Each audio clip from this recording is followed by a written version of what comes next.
थोड़ा इस पर मैं विशेष प्रकाश डालूंगा और आप लोग सावधानी से सुने। जो हमें जन्म से ही प्राप्त हैं, हमारी कई ऐसी विशेषताएं होती हैं जिनके लिए हमको ज्यादा प्रयत्न नहीं करने पड़ते। कई ऐसी शक्तियां होती हैं और ये शक्तियां सबके भीतर अलग अलग होती हैं। बहुत ही कम ऐसा होगा कि एक जैसी विशेषता दूसरे में भी हो, सबके अंदर भिन्न होती हैं। लेकिन अमूमन जैसा कि मैंने खोजा, थोड़ा बहुत ढूंढ करके मैं निकाल पाया, तो इन 6 शक्तियों में जो होती तो बहुत सारी हैं, लेकिन 6 विशेष शक्तियां हैं। कौन कौन सी हैं सुनिए। जो मन की 6 शक्तियां हैं उनमें पहली शक्ति का नाम है समझने की शक्ति, अंडरस्टैंडिंग्स। कई लोग होते हैं उनकी अंडरस्टैंडिंग बहुत अच्छी होती है। हम लोग सुनते हैं कई बार कि संबंध भी टूट जाते हैं। क्यों टूट गए? बोले कि अंडरस्टैंडिंग्स अच्छी नहीं थी। क्लास में जब पढ़ते थे तो हम लोग बेंच शेयर भी नहीं करते थे बच्चों के साथ। बोलते थे क्यों नहीं करनी है? बोले मेरी इसके साथ में बनती नहीं है। मतलब अंडरस्टैंडिंग प्रॉब्लम है, हम दोनों एक दूसरे को समझ नहीं पाते। लेकिन कई बार हम किसी के साथ में बैठते हैं, कोई कहता भाई इसमें तो इतनी योग्यता है नहीं, ये तो इतना विशेष है नहीं, फिर आपको ये क्यों चाहिए? बोले कि इसमें भले कुछ भी ना हो लेकिन इसकी अंडरस्टैंडिंग पावर बहुत अच्छी है। ये है जन्म शक्ति। ये हमको जन्म से ही प्राप्त है। और ऐसा नहीं है, जन्म शक्तियां जो मैं 6 बता रहा हूं ये भगवान कुछ कुछ सबको देते हैं। इनमें से कोई ना कोई शक्ति सबके भीतर होती है। तो पहली जन्म शक्ति जो है वो है अंडरस्टैंडिंग,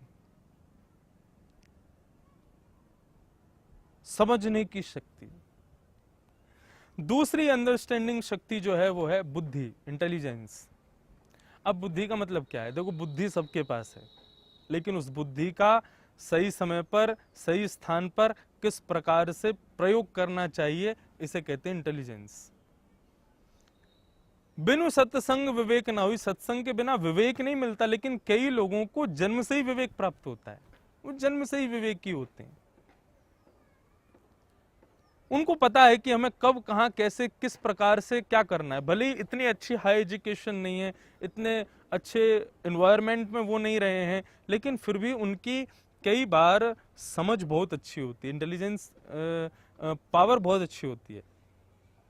हमारे परिवार में भी कई बार ऐसे लोग होते हैं जो ज्यादा पढ़े लिखे नहीं है, लेकिन घर में कितनी भी जो भी काम किया जाता है वो उनसे पूछ के किया जाता है। क्यों? क्योंकि ऐसा हमें विश्वास है कि वो जो बताएंगे वो सही होगा। तो दैट्स इंटेलिजेंस पावर, जो कि हमें जन्म से प्राप्त है। दूसरी और तीसरी शक्ति है याद रखने की क्षमता, मेमोरीज। ये भी हमें जन्म से प्राप्त होती है। हमारे पूज्य पिताजी महाराज की जो ये क्षमता है, ये वास्तव में ये मैंने अनुभव की है। करीब 45 वर्षों से कथा कर रहे हैं और 38 वर्ष 40 वर्ष पहले भी उनकी कथा में कौन आया? जब वो छोटे से थे, उनकी कथा में कोई व्यक्ति आया, आकर के उनसे मिला, वो आज तक उनको स्मरण है। आज भी उस व्यक्ति से मिलेंगे तो बता देंगे तुम्हारा ये नाम है, तुम वहां मिले थे हमसे। तो ये कई लोगों के अंदर होती है, ये भी हमें जन्म से ही प्राप्त होती है। तो ये जन्म शक्ति 3, ये 3 शक्ति। चौथी शक्ति है मेरिट, योग्यता। कई लोग होते हैं वो हर चीज में योग्य हो जाते हैं। घर के काम करवा लो, गवा लो, गाड़ी चलवा लो, कुछ भी काम करवा लो, उनमें हर चीज की योग्यता ना होते हुए भी वो खुद को योग्य बना लेते हैं। ये भी एक जन्म शक्ति है जो हमें जन्म से प्राप्त हुई है। 5वीं, नए विचारों को चिंतन करके प्रकट कर देना। नए विचारों को चिंतन करके नए नए आइडियाज को लेकर के आना। कई लोग होते हैं वो 24 घंटे उनकी सोच इसी में रहती है कि हम क्या विचार करें। नए नए आइडियाज उनके भीतर आते रहते हैं।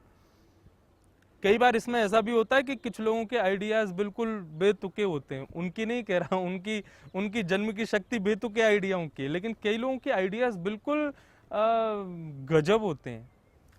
कई बड़े बड़े लोग हमारे देश में, पूरे विश्व में ऐसे भी हैं जो केवल अपने आइडियाज के थ्रू ही एक विशाल स्थिति को पहुंच गए।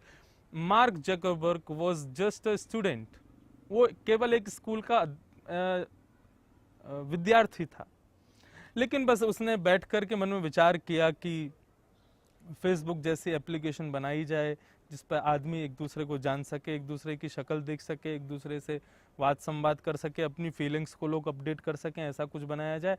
बस उसका एक आइडिया, उस आइडिया ने आज कमाल कर दिया। मार्क जकरबर्ग को कौन नहीं जानता, वैसे तो भारत में कई फेसबुक के चलाने वाले नहीं जानते होंगे, लेकिन फिर भी उसके आइडियाज के थ्रू, उसके द्वारा लाई गई टेक्नोलॉजी को आज कौन यूज नहीं कर रहा, सब यूज कर रहे हैं। तो वो भी बॉर्न पावर होती है। कुछ लोगों के अंदर शक्ति होती है, वो हमेशा नए नए आइडियाज पे ही काम करते हैं। और छठवीं और आखिरी शक्ति जो हमें जन्म से प्राप्त होती है वो है कल्पना, इमेजिनेशन। इमेजिन करना कि ऐसा करेंगे तो ऐसा हो सकता है। इमेजिनेशंस की दुनिया में जो रहते हैं वे लोग भी जन्म शक्ति प्राप्त करके आए। तो बंधुओं, ये तीन चीज मनुष्य के मन को योग्यता प्रदान करती हैं।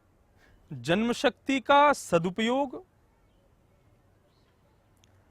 दूसरा मैंने बताया था किसी भी कार्य को करने में अटूट लगन और उत्साह, एक्साइटमेंट, और तीसरा मैंने कारण बताया था संकल्प, ओथ, प्लेज। ये तीन वस्तु मानव को श्रेष्ठ बनाती। अब इसमें आप अगर ये बात पूछें कि कई बार जिनको जन्म से ही शक्तियां प्राप्त हैं, तो जन्म से शक्तियां प्राप्त करने वाले व्यक्ति, उनके पास में यदि ये दो चीज ना हो, लगन और संकल्प, तो क्या वो योग्य बने रहेंगे? बिल्कुल नहीं, कदापि नहीं। जन्म से शक्तियां प्राप्त करने के बाद भी लोग योग्यता को प्राप्त नहीं कर पाते। उसके लिए दो चीजों की जरूरत बहुत ज्यादा होती है, और वो जरूरत क्या है? वो जरूरत है संकल्प की और लगन की। पुनः अपने पिछले एग्जाम्पल पर मैं आऊं। गाड़ी में इंजन तो है, आपके पास में जन्म से मिली हुई शक्ति तो है, लेकिन आपके पास में उस शक्ति को प्रयोग करने के लिए लगन और संकल्प की यदि कमी है, तो माफ कीजिए, आप अपने उस जन्म से प्राप्त शक्ति का दुरुपयोग कर बैठेंगे। प्रसिद्ध कथा है, सब जानते हैं, कहना भी उचित नहीं है, खरगोश और कछुए की रेस। खरगोश में तीव्रता जन्म से मिली है, और कछुए में धीमे चलने की चाल भी उसको जन्म से मिली है।